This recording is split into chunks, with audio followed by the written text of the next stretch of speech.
நேத்தி பால் smiley bread order போட்டிருந்தேன். பாப்பாவும் வந்து ரொம்ப நாள் ஆச்சா ஸ்மைலி சாப்பிட்டு, அதனால் கேட்டிருந்தா. அதையும் ஆர்டர் போட்டேன். காலையில் வந்துட்டு இருந்துச்சு. எடுத்து வச்சுட்டு டீ எல்லாம் குடிச்சிட்ட பிறகு கொஞ்சமாக வெண்டைக்காய் இருந்துச்சு. வீக்கெண்ட் இல்லைங்களா, அதனால் கொஞ்சமாக இருந்தது. அதை செமி கிரேவி பண்ணிடலாம் வேஸ்ட் பண்ணாமன்னு சொல்லிட்டு எனக்கும் பாப்பாக்கும் இன்றைக்கி வெண்டைக்காய் புளி குழம்பு தான் செஞ்சுருந்தேன். மழைன்றதுனால கொஞ்சம் லேட்டாக தான் எழுந்தேன். 7 o'clock மேலே செஞ்சுட்டு ஒயிட் ரைஸும் வடிச்சிட்டேன் எனக்கும் பாப்பாவுக்கும் மட்டும். அதோட நேற்று துவைச்சி போட்ட துணியெல்லாம் கொஞ்சம் ஈரமாக இருந்துச்சு. அதெல்லாம் கொண்டு வந்து உள்ளவே வந்து ரேக் போட்டு காய வச்சுட்டு இருந்தேன்.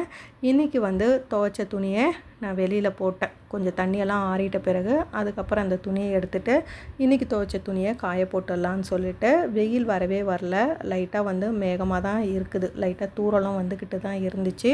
துணியெல்லாம் காய போட்ட பிறகு 11 o'clock மேலே என் ஹஸ்பண்டுக்கு புர்ஜி தான் செஞ்சுருந்தேன். ஆஃபீஸ் போகிறாருன்னு சொல்லிட்டு செஞ்சு முடிச்சுட்டு சப்பாத்தி போடும்போது என் ஹஸ்பண்டு இல்லை இன்றைக்கி ஒர்க் ஃப்ரம் ஹோம் பண்ணிக்கிறேன் அப்படின்னு சொல்லிட்டாரு. நம்ம வேலை முடியணும் இல்லைங்களா, அதனால் என்ன பண்ணேன், சப்பாத்தி போட்டு ஹாட் பாக்ஸில் வச்சுட்டேன். இதுதான் இன்றைக்கி லஞ்சு. பிடிச்சிருந்தா லைக் பண்ணுங்கள்.